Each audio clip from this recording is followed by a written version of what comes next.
सुदामा और कृष्ण अपनी शिक्षा पूरी करके अलग अलग वो द्वारका के राजा बन गए। वो अपना एक ब्राह्मण, गरीब निर्धन ब्राह्मण था, 3-4 बालक थे, निर्वाह बिल्कुल नहीं चल रहा था, कई बार तो भूखे रह जाते थे, बच्चे भी रोया करते थे रोटियों को। अब सुदामा घना निर्धन था। उसकी पत्नी बहुत बार कहा करती थी कि आप कहते हो श्री कृष्ण राजा हैं, वो मेरे क्लास फेलो थे, तो क्लास फेलो की तो क्लास फेलो घनी इज्जत करा करे, आप जाओ कुछ धन मांग लो, आप तो ब्राह्मण हो। सुदामा ने कहा ब्राह्मण का काम मांगने का नहीं होता, भिखारी का होता है, मर जाऊंगा पर मांगूंगा नहीं।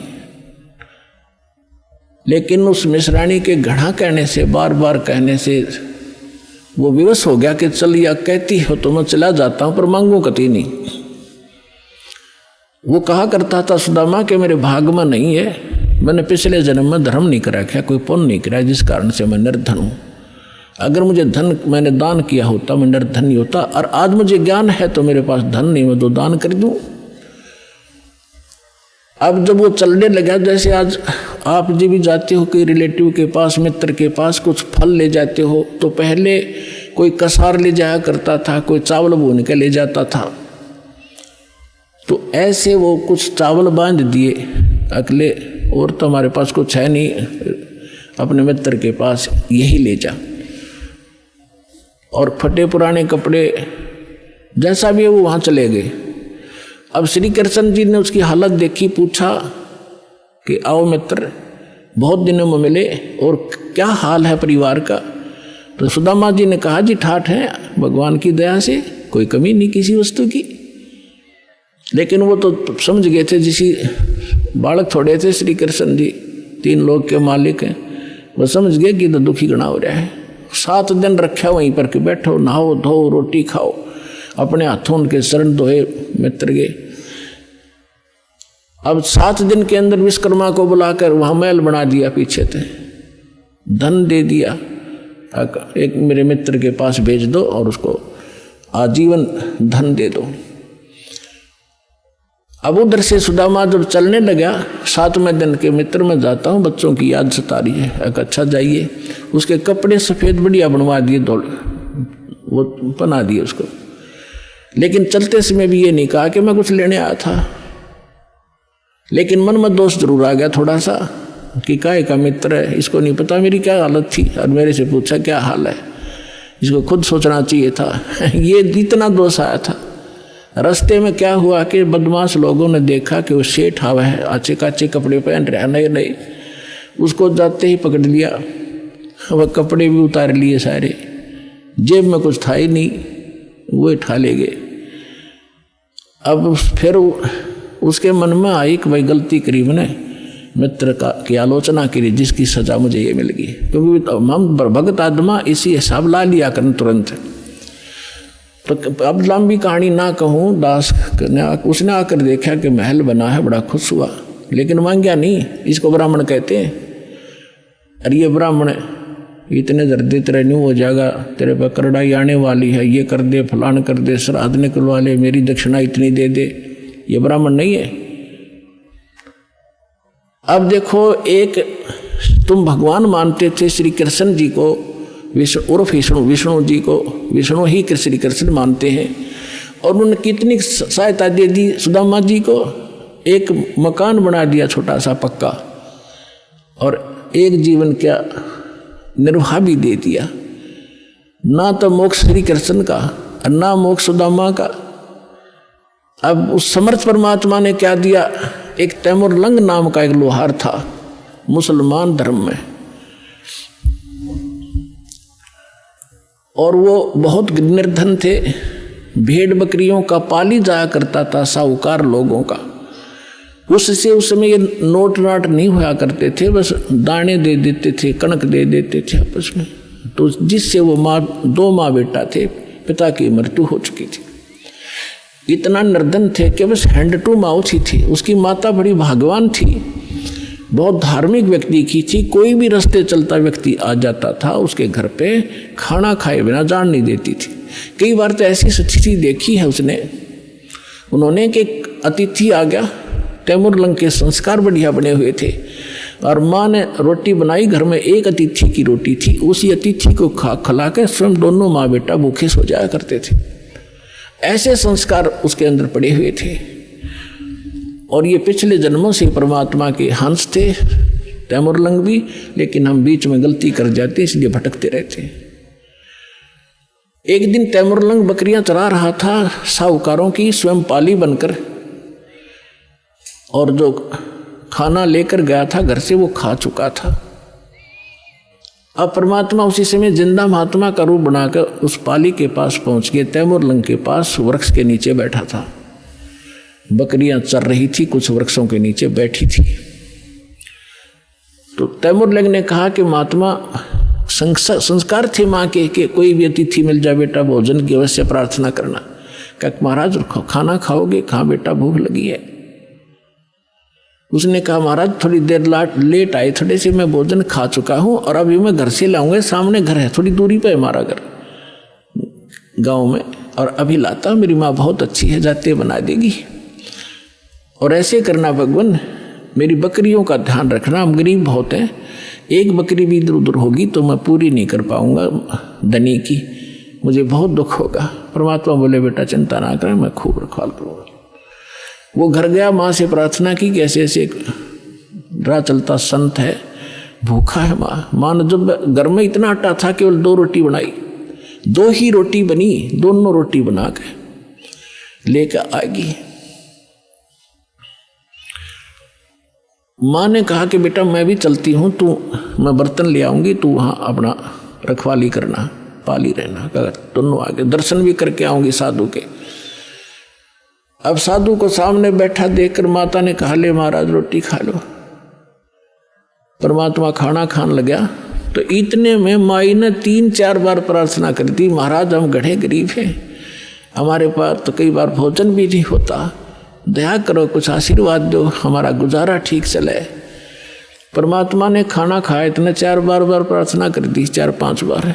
परमात्मा खड़े हुए, एक बकरी बांधन की बेल पड़ी थी, पतली सी लोहे की बेल होती है जैसे पशु बांधा करें, उसको ऐसे 4 बार मोड़ लिया, वह इतनी रहेगी, उसको पकड़ के उसके बेटे रोटी खा के पानी पी कर लोटा खड़े हुए साधु, और उस लड़के के सिर पर हाथ धर के कड़म मारी, 7 मारी,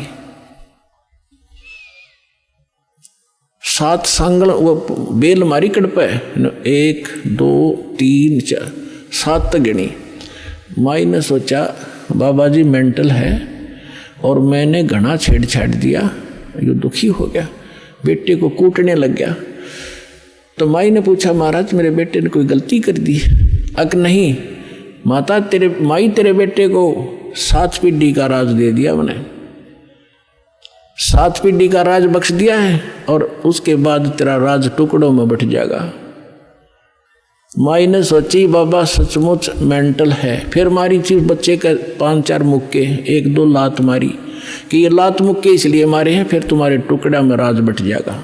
तैमूरलंग से लेकर औरंगजेब तक दिल्ली की राजधानी पर, राजगद्दी पर तैमूरलंग के वंशजों ने 7 पीढ़ी ने राज किया।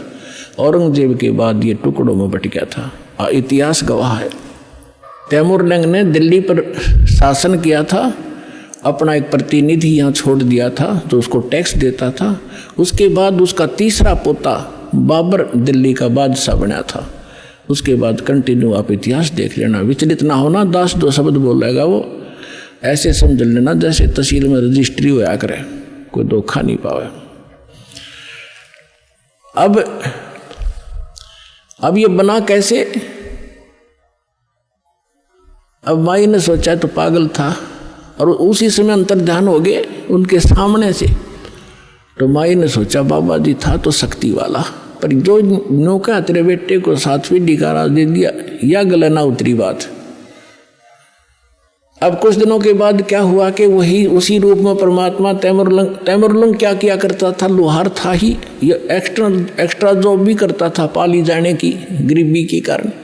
उधर से एक लोहार के एरन पर चोट लगाता था, ओवर टाइम करता था शाम को आकर के। वो उसको थोड़ा बहुत और अन्न दे देता था महीने 2 महीने में, इससे वो गुजारा करे थे। तो जिस अहरन पर वो चोट मारने के लिए लोहार के पास जाता था, लोहार अपनी कोई औजार बनाता था तो वो घंट चलाया करता था, घंटे 2 घंटे शाम को। लोहारों के पास इतना इसी समय शाम को ही ज़्यादा कार्य होता था। तो एक दिन परमात्मा उसी जिंदा महात्मा के रूप में तैमूरलंग को दिखाई दिए स्वप्न में और कहा, बेटा वो एरन मोल ले लो तुम, जहाँ तो सर्विस करने जाता है और टाइम करता है वो एरन मोल ले ले। तो उसने कहा, महाराज हमारे पास तो पैसा नहीं, कि ऐसा कर तो उधार पर ले लेना और उसके नीचे घना धन दाब रखा मैंने, हीरे मोती जवाहरात सोना, और उसको धीरे धीरे प्रयोग में लाना, किसी को पता ना लगने देना, ना दुनिया लूट लेगी तेरे से। और ये काम मैं करूँगा, तू उसे उधार की बात करना, वो उधार दे देगा, ये मेरा काम है। परमात्मा जब सौदा बनाता है दोनों तरफ खड़े हो जाते हैं। उधर से उस लोहार के मन में प्रेरणा प्रबल कर दी कि ये स्थान थोड़ा है मेरे लिए, बाहर मेरा एक और प्लाट है बढ़िया, यदि इसको कोई ले ले मोल तो मैं इसने बेच दूँ, मैं वहाँ बना लूँ, एहरन डाल लूँ। प्रबल प्रेरणा। उधर से जाके सुबह उठा, उसने अपनी माँ से बताया कि माता ऐसे ऐसे मैंने गुरु महाराज जी दिखे थे, वो जो जंगल में मिले थे, रोटी खाई थी, मेरे सांकड़ मारी थी, बेल मारी थी। उसकी माँ बोली, बेटा दिखे मुझे भी थे स्वप्न में आज ही, पर मैं कुछ शब्द समझ नहीं पाई वो कहे क्या रहे थे। तैमूरलंग बोला, मैं बताता हूँ, मेरे याद है, उन्हें ऐसे ऐसे बता। तो कहने लगी, बेटा महात्मा तो शक्ति वाले थे, हमें एकदम अंतर ध्यान हो गए थे, पर वो पैसा तो है नहीं बेटा, लेंगे कैसे हम उसको। तो उन्होंने समाधान बताया है कि आप उधार कर की बात करो। माँ बोली, देख ले बेटा ट्राई करके। तो उसने जाके तैमूरलंग ने कहा कि भाई मैं एक अर्ज करता हूँ आपसे, ये मैं भी गुजारा कर लूँ, मैं भी लोहार हूँ, आप भी लोहार हो, और मुझे एरन दे दो ये। वो बोला, पैसे कब देगा तू? एरन वाला बोला कि अभी तो है नहीं, मैं कुमा के दे दूंगा। पक्की बात? पक्की, 1 साल में दे देना। हाँ 1 साल में दे दूंगा। अब पे कवा दी परमात्मा ने। तो तैमूरलंग के ठिकाना नहीं रहा खुशी का। उसने तो अगले दिन वहाँ से एरन निकाला, बोला एरन भी छोड़ दे। एरन भी छोड़ दूंगा, पुराना हो रहा है। वहाँ जाके अपना नया गाड़ लिया, एक लोहे का लठ उसने, और वो वहीं छोड़ गई। माँ बेटा ने चारों तरफ 4 द्वारी बनाई, कच्ची ईंटें बना कर कुछ, उस पर एक झोंपड़ी सी डाल ली और एरन बाहर रख लिया। नीचे से खोदा तो नो का नो धन पाया उसने। अपने आत्माओं, उस समय जब ये पाली जाया करता था तैमूरलंग, उस समय उसने के दृष्टांत एक घटना देखी थी जो उसके हृदय को छू गई थी, वो मिट नहीं रही थी हृदय से। उसी नगरी का राजा घना निकम्मा था और गांव की सुंदर लड़की उसके एजेंट बता दिया करते थे, और वो अपने मंत्री और सैनिकों को द्वारा उन लड़कियों को उठा ले जाता था, उनके साथ विलास किया करता था। एक दिन ऐसी एक लड़की गांव की तैमूरलंग के ही आसपास घर की चारा लेकर आ रही थी खेतों से। सुंदर लड़की थी। राजा के कर्मचारी उसको अपहरण करने लगे। उसने आवाज लगाई, रे तैमूरलंग, ए तैमूरलंग मुझे बचा भाई, तैमूरलंग मुझे बचा भाई। तैमूरलंग ने देखा